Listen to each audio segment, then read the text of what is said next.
Jawab salamnya lembek kayak sukun direbus. Jawabannya yang semangat apa? Yang kuat, yang keras begitu. Biar supaya jawaban salamnya tembus sampai ke arasnya Allah Subhanahu wa Ta'ala. Ulang sekali lagi ya. Tapi jawabnya yang semangat ya. Pokoknya yang jawab salam saya doain duitnya banyak. Giliran duit aja kencang banget aminnya. Pokoknya yang menjawab salam saya doain utangnya lunas. Yang aminnya paling kencang, tanggal paling banyak ya itu. Pokoknya yang jawab salam saya dikabulkan seluruh hajatnya oleh Allah Subhanahu wa Ta'ala. Amin ya Allah.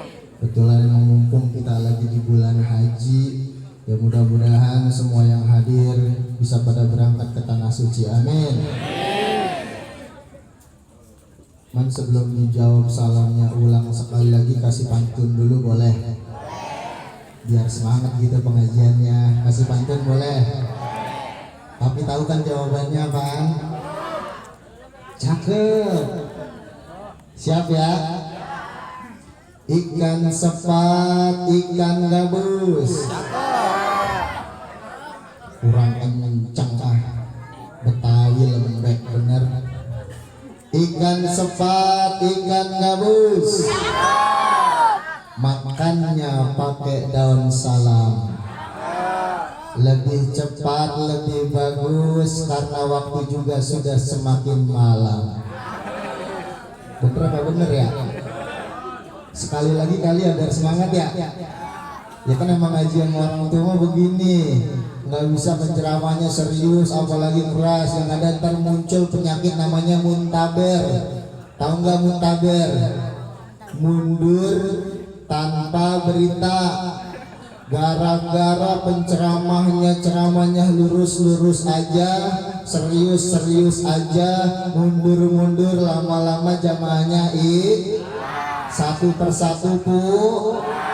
Jangan sampai terjadi di tempat ini ya, insya Allah. Pantun sekali lagi, jawab biar kompak, biar nggak ngantuk ngajinya. Tadi Masya Allah guru kita mimpin baca Yasinnya udah nggak pakai dibaca, udah nggak pakai dilihat, ada di luar kotak. Subhanallah. Kita doain guru kita panjang umur. Ikan sepat, ikan gabus, belinya di pasar Tipar. Lebih cepat, lebih bagus karena saya tahu jamaahnya udah pada lapar. Ini di sini udah ada piring, itu artinya kode, tanda bahwasannya apa? Habis selesai pengajian, nyuci piring. Kata siapa makan? Tete, bener. Makanya kalau berangkat ngaji dari rumah makan dulu, biar supaya ngajinya khusus, jangan mikirin makan. Ulang salamnya sekali lagi. Assalamualaikum warahmatullahi wabarakatuh.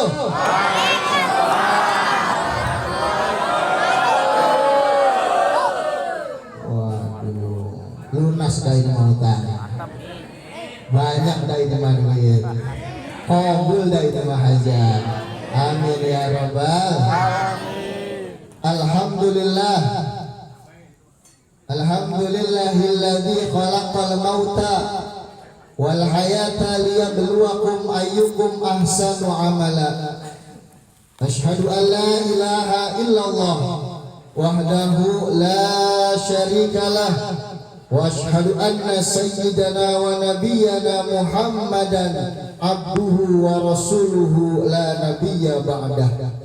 Allahumma salli wa sallim wa barik wa karim ala sayyidina wa maulana Muhammadin imamil muttaqin wa afdalin nabiyyin wa ala alihi wa sahbihi ajma'in wa man tabi'ahum bi ihsanin ila yaumiddin, amma ba'du. Faqad qala Allah ta'ala fil Qur'anil Karim wa huwa asdaqul qailin. A'udzu billahi minasy syaithanir rajim. Bismillahirrahmanirrahim. Kullu nafsin dha'iqatul maut, thumma ilaina turja'un. Wa qala Rasulullah sallallahu alaihi wasallam, al-mautu babun wa kullu nasi dakhiluh. Wa qala al-ulama, an-nasu hadisun ba'dahu fakun hadisan hasanan liman wa'a. Atau kama qala Rasulullah sallallahu alaihi wasallam, wa sadaqallah wa sadaqa Rasulullah sallallahu alaihi wasallam. Amin amin ya rabbal alamin.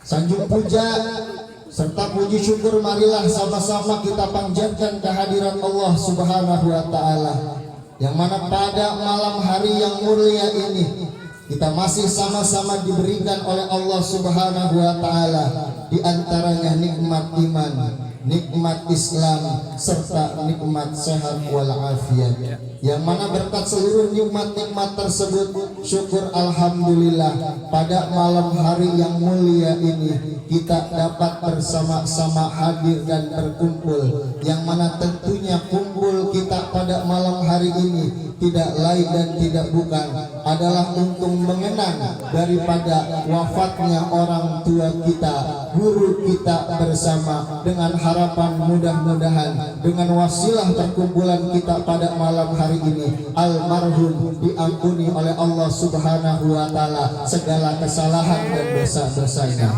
diterima dan dilipat gandakan seluruh amal ibadahnya, dan dijadikan kuburnya sebuah taman daripada taman surganya Allah Subhanahu wa taala. Amin amin ya rabbal.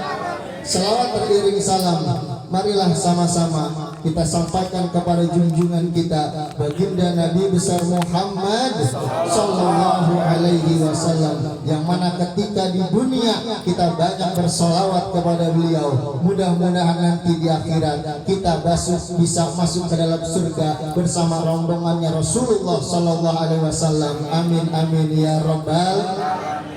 Yang saya hormati dan yang sama-sama kami hormati kepada segenap para alim ulama yang mohon maaf tidak bisa al-fakir namanya sebutkan satu persatu, namun insya Allah tidak mengurangi rasa hormat dan ta'zim. Kita doakan semua guru-guru kita, baik yang ada di depan ataupun yang ada di belakang, baik yang disebut ataupun tidak, kita doakan mudah-mudahan beliau panjang umur, sehat walafiat, terus manfaat ilmunya buat kita semua. Amin ya rabbal. Dan juga kepada sahibul musibah, sahibul bait, kita doakan mudah-mudahan senantiasa diberikan ketabahan dan kesabaran oleh Allah Subhanahu wa taala. Amin amin ya rabbal.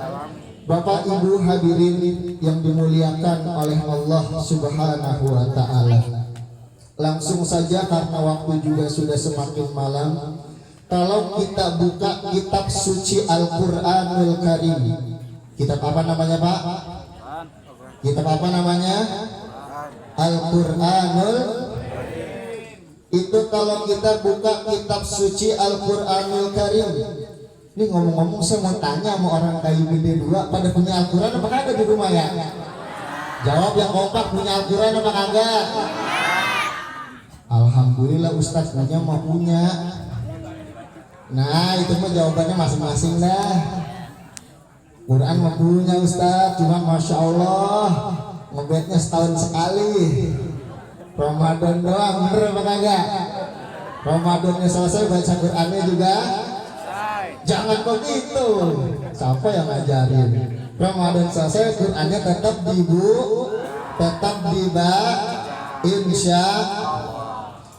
Nah itu kitab suci Al-Qur'anul Karim kalau kita buka Pak, yang terdiri dari 30 juz, 114 surat, 6.236 ayat, akan kita temukan satu surat yang bernama surah Al-Ankabut. Surat apa namanya Pak? Surat apa namanya Bu? Bukan Kalangkabut, Al-Ankabut. Kalangkabut Jakarta. Emang ngapain lu Kalangkabut? Al-Ankabut itu artinya apa? Ada yang bisa jawab? Ada yang bisa bantu? Yang bisa jawab, yang jawabannya benar, saya kasih hadiah pergi haji jika mampu. Surat Al-Ankabut Bapak Ibu artinya bala-bala mah gorengan Ustaz. Al-Ankabut artinya laba-laba. Jadi di dalam surat Al-Ankabut ini tepatnya di dalam surat ayat yang ke-57. Di situ ada satu firman Allah Subhanahu wa taala yang berbunyi begini. A'udzu billahi minasy syaithanir rajim. Bismillahirrahmanirrahim. Kullu nafsin dha'iqatul maut. Artinya setiap yang bernyawa pasti akan mati. Betul apa betul? Setiap yang bernafas pasti akan merasakan yang namanya mati. Betul apa betul? Bahkan kalau kita berbicara mati ini, mati tidak pernah melihat usia. Apakah itu dia masih muda ataukah dia udah tua. Mati juga tidak melihat jenis kelamin, apakah dia laki ataukah perempuan. Semuanya pasti bakalan mati. Bahkan Allah Subhanahu wa taala menyatakan di dalam ayatnya yang lain, Ainama takunu yudrikumul maut walau kuntum fi burujim musayyadah. Kamu semua hai umat manusia tidak akan bisa lari dari yang namanya kematian sekalipun kamu bersembunyi di dalam benteng yang paling kokoh. Artinya mau tidak mau, suka atau tidak suka, siap ataupun tidak, kita pasti akan mati untuk menghadap Allah Subhanahu. Cuma pertanyaannya ini, bekal kita udah siap apa belum untuk mati? Bener apa enggak? Bener apa enggak? Kalau yang bekalnya udah banyak, yang bekalnya udah cukup, kembali menghadap Allah Subhanahu wa taala, enak. Bener apa bener? Contohnya almarhum Bapak Haji Misan bin Komarudin. Beliau mah bekalnya udah banyak, beliau mah amalnya udah banyak. Mana buktinya? Ini malam banyak orang yang datang ngedoain beliau. Amin. Ini sudah menjadi satu tanda bahwasanya ketika hidup di dunia beliau adalah orang baik, insya. Beliau adalah orang yang faat untuk masyarakat, insya. Amin ya rabbal. Nah makanya Rasulullah SAW berpesan buat kita nih yang masih hidup. Allah Subhanahu wa taala takbir kita tuh dalam Al-Qur'an, ya ayyuhalladzina amanu wal tanzur minkum ma qaddamat seligon. Yang artinya, hai orang-orang yang beriman, persiapkanlah dirimu untuk hari esok, untuk menghadap Allah Subhanahu. Nah makanya Rasulullah SAW beliau pernah berpesan kepada salah seorang sahabat beliau yang bernama Al-Imam Abu Dzar Al-Ghifari. Beliau ini punya nama asli, namanya Jundub bin Junadah. Beliau salah satu sahabat Rasulullah SAW yang berasal dari perkampungan Ghifar. Ghifar adalah perkampungan antara Mekah dan Madinah, yang mana kampung tersebut terkenal dengan kampung begal, terkenal dengan kampung penyamun, terkenal dengan kampung maling. Akan tetapi beliau, sahabat Abu Dzar Al-Ghifari, adalah preman taubat, maling insaf. Alhamdulillah, dapat hidayah dikasih sama Allah Subhanahu wa taala. Bahkan bukan hanya beliau yang masuk Islam, itu semua kampungnya disafkan oleh sahabat Abu Dzar Al-Ghifari radhiyallahu anhu. Apa pesan Rasul sallallahu alaihi wasallam kepada sahabat Abu Dzar? Yang pertama, ya Abu Dzarrin jaddidis safina fa innal bahra amin. Yang artinya, wahai sahabat Abu Dzar, perbaharuilah perahumu karena sesungguhnya lautan itu sangat luas, lautan itu amat sangat dalam. Hadirin yang dimuliakan oleh Allah Subhanahu wa taala, hadis yang barusan disampaikan oleh Rasulullah itu bukan makna sebenarnya, itu adalah makna makna kiasan, padahal Rasulullah Shallallahu Alaihi Wasallam beliau adalah nabi yang tidak bisa membaca dan tidak bisa menulis, akan tetapi kata-kata yang keluar dari Rasulullah Shallallahu Alaihi Wasallam memiliki makna yang amat agung dan amat sangat tinggi di hadapan Allah Subhanahu Wa Taala. Ini menjadi saksi bukti bahwasanya tidak ada satu ucapan pun dan tidak ada satu perbuatan pun yang keluar dari Rasulullah Shallallahu Alaihi Wasallam melainkan itu adalah wahyu dari Allah Subhanahu wa ma yantiqu 'anil hawa in huwa illa wahyu yuha. Tidak satu kalimat pun, tidak satu huruf pun, tidak satu perkataan pun dan perbuatan yang dicontohkan Rasulullah itu datang dari hawa nafsu beliau, melainkan bimbingan daripada Allah Subhanahu wa taala. Yang pertama, nasihat beliau kepada sahabat Abu Dzar adalah kita disuruh memperbaharui perahu, untuk memperbaiki perahu karena lautan sangat luas. Dan dalam maksudnya apa? Mari sama-sama pada hari ini, pada saat ini, pada detik ini kita perbaharui niat kita, kita luruskan niat kita, kita mantapkan niat kita untuk beribadah hanya untuk Allah Subhanahu. Karena setiap amal ibadah yang niatnya bukan karena Allah, niatnya untuk selain Allah, apalagi untuk mengharapkan pujian dari manusia, maka seluruh amal ibadah tersebut tidak memiliki nilai sama sekali di hadapan Allah Subhanahu.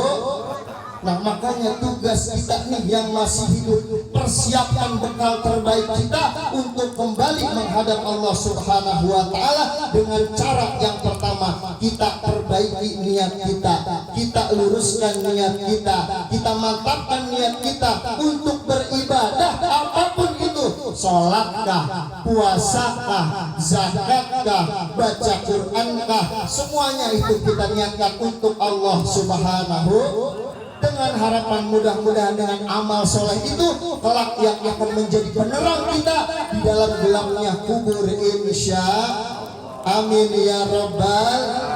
Nah, yang kedua, singkat saja nasihat Rasulullah Shallallahu Alaihi Wasallam kepada sahabat Abu Dzar yang kedua adalah wa huzi zada kamilan fa inna safara ba'id. Nasihat yang kedua adalah persiapkanlah wahai Abu Dzar bekalmu sebaik-baiknya, karena sesungguhnya perjalanan untuk menuju Allah Subhanahu wa taala itu amatlah sangat jauh. Bapak Ibu hadirin yang dimuliakan oleh Allah Subhanahu wa taala, sesungguhnya kehidupan umat manusia mereka mengalami dan melalui yang namanya 5 fase. Apa yang 5 itu? Yang pertama, kita sebelum dilahirkan oleh ibu kita berada di satu tempat yang bernama dengan alam ruh. Nah, di alam ruh inilah kita semuanya orang-orang yang beriman kepada Allah Subhanahu wa taala dibaiat, diambil sumpah kita bahwasannya alastu bi rabbikum, bukankah aku Allah Subhanahu wa taala adalah Tuhan kalian? Langsung ruh kita pada saat itu menjawab qalu bala syahidna. Pada alam ruh kita semuanya sudah bersaksi, kita sudah bersahadat bahwasannya Allah Subhanahu wa taala adalah Tuhan yang berhak untuk disembah. Betul apa betul? Nah, lalu yang kedua, dari alam ruh kita dipindahkan oleh Allah Subhanahu wa taala ke dalam yang namanya alam rahim ibu kita. Di dalam rahim ibu kita kurang lebih 9 bulan lamanya, tepatnya pada bulan keempat, disitulah Allah Subhanahu wa taala tiupkan ruh. Allah Subhanahu wa taala tentukan kapan matinya, apakah besar atau kecil rezekinya, Allah tentukan jodohnya, bahkan kematiannya sudah ditakdirkan oleh Allah Subhanahu. Nah, makanya pada malam hari ini sahibul bait, sahibul musibah, apa yang terjadi dengan almarhum Bapak Haji itu sudah merupakan ketentuan dari Allah Subhanahu wa taala, dan ketentuan Allah Subhanahu wa taala itu adalah sebaik-baik ketentuan. Sebab apa? Sebab Allah Subhanahu wa taala lebih sayang kepada Bapak Haji. Kita doakan mudah-mudahan beliau diangkat derajatnya di sisi Allah Subhanahu wa taala. Nah, lalu setelah kita dari alam ruh, keluarlah kita masuk ke fase yang ketiga yang disebut dengan alam dunia. dunia. Jadi begitu kita keluar dari rahim ibu kita, Allah Subhanahu wa taala nyatakan di dalam Al-Qur'an, la ta'lamu syai'an. Kita nggak ngerti apa-apa, kita nggak tahu apa-apa, kita nggak bisa apa-apa, bahkan kita nggak punya apa-apa. Keluar kita ke alam dunia ini tanpa menempel sehelai benang pun yang menempel di tubuh kita. Ini artinya apa hadirin? Kalau seandainya sekarang kita sudah menjadi orang besar, kalau hari ini kita sudah menjadi orang kaya, kalau hari ini kita sudah menjadi orang yang terpandang, tetaplah rendah hati, tetaplah tawadu, karena orang yang rendah hati itu akan ditinggikan derajatnya oleh Allah Subhanahu wa taala. Jangan lantaran kita mendapatkan gelar, jangan karena kita kaya, jangan karena kita terpandang, lalu kita berjalan di atas muka bumi ini dengan membusungkan dada, melihat orang dengan pandangan hina, melihat orang dengan pandangan kecil semua. Semuanya kecil, semuanya remeh, nggak ada apa-apanya, cuma saya yang besar, cuma saya yang hebat, cuma saya yang kuat. Hadirin yang dimuliakan oleh Allah Subhanahu wa taala. Nah, lalu setelah alam dunia, barulah kita masuk ke alam selanjutnya yang disebut dengan alam barzakh. Alam barzakh itu adalah alam pemisah antara orang-orang yang masih hidup dengan orang-orang yang sudah mati. Orang-orang yang berada di alam barzakh hadirin, pada hari ini dia cuma memiliki dua pilihan di hadapan Allah Subhanahu wa taala. Apa itu?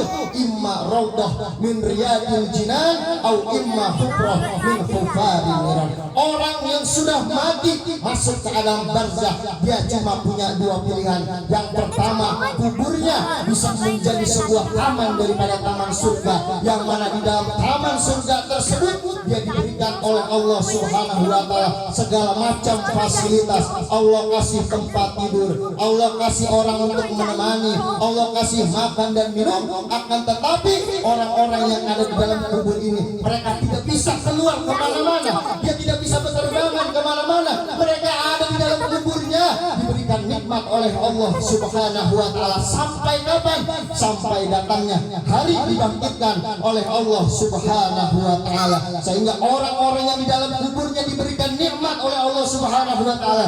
Begitu dia terbangun, dia mengatakan, hada ma wa'ada rahman wa sadaqal mursalun. Ini adalah hari berbangkit, hari yang telah dijanjikan oleh Allah Subhanahu wa taala, dan sungguh telah benar pada saat ini ucapan-ucapan yang telah disampaikan oleh para utusan-utusannya Allah Subhanahu wa taala. Akan tetapi sebaliknya, kalau orang yang hidup di dunianya jauh dari Allah, jauh dari masjid, jauh dari agama, jauh dari Al-Quran, jauh dari pengajian, maka sebelum dia dimasukkan ke dalam nerakanya Allah Subhanahu wa taala, dia dikasih DP dulu sama Allah Subhanahu wa taala dengan cara disiksa di dalam kuburnya, diazab di dalam kuburnya oleh Allah Subhanahu wa taala. Sehingga kata Rasulullah sallallahu alaihi wasallam, al-qabru awwalu manzil min manazil dunya wa akhiru manzil min manazil dunya wa akhiru manzil min manazil akhirah.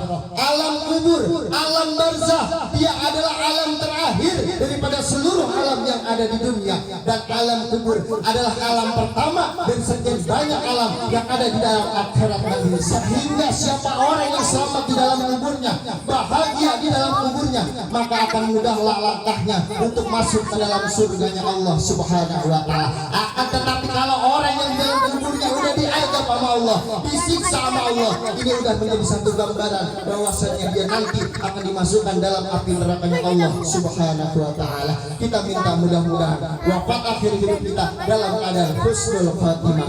Kita semua diselamatkan dari api neraka Allah Subhanahu wa taala, dan dimasukkan kita bersama Rasulullah sallallahu alaihi wasallam di dalam surga yang paling tinggi, yakni surga Firdaus Allah Subhanahu wa taala. Amin amin ya rabbal. Nah, yang terakhir fase itu adalah hari akhirat, yang mana pada hari itu adalah hari penentuan kita, hari diperhitungkannya semua amal ibadah yang kita kerjakan ketika hidup di alam dunia. Kalau yang seandainya di dunianya dia mampu untuk menjalankan ketaatan kepada kepada Allah dengan sebaik-baiknya, maka orang tersebut akan menjadi golongan orang-orang sebelah kanan. Maksudnya adalah golongan orang-orang yang beruntung, yang akan dimasukkan ke dalam surganya Allah Subhanahu wa taala. Akan tetapi pada hari akhirat, kalau seandainya di akhir hayat kita berat untuk menyebut kalimat la ilaha illallah Muhammadur Rasulullah sallallahu alaihi wasallam, karena jauhnya kita dari Allah, jauhnya kita dari Rasulullah sallallahu alaihi wasallam, maka ini sudah menjadi satu pertanda kita akan menjadi golongan orang-orang yang merugi baik di dunia, lebih-lebih di hadapan Allah Subhanahu wa taala. Hadirin yang dimuliakan oleh Allah Subhanahu wa taala. Nah, mungkin sekadar ini saja yang bisa saya sampaikan karena waktu juga sudah semakin malam.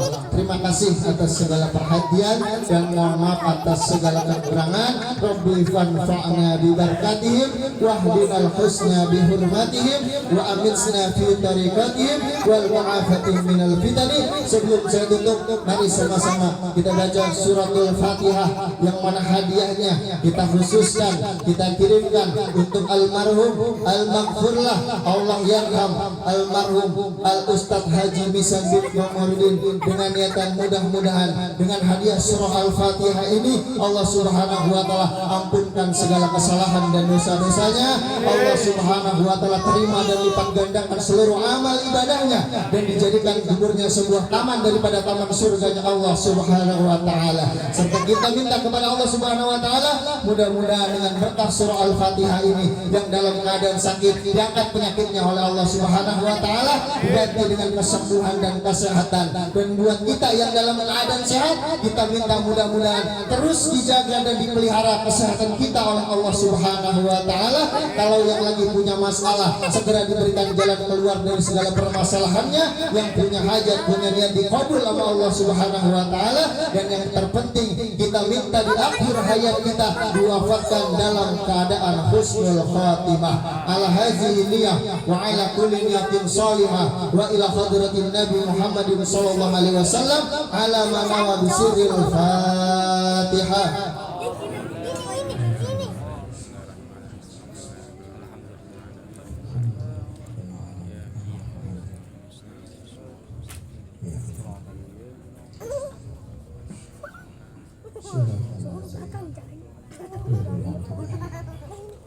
Burung irian, burung cendrawasih, cukup sekian dan terima kasih. Kalau ada sumur di ladang, boleh kita menumpang mandi. Kalau ada umur yang panjang, boleh kita berjumpa lagi. Wallahul muwaffiq ila aqwamit thariq. Wassalamualaikum warahmatullahi wabarakatuh.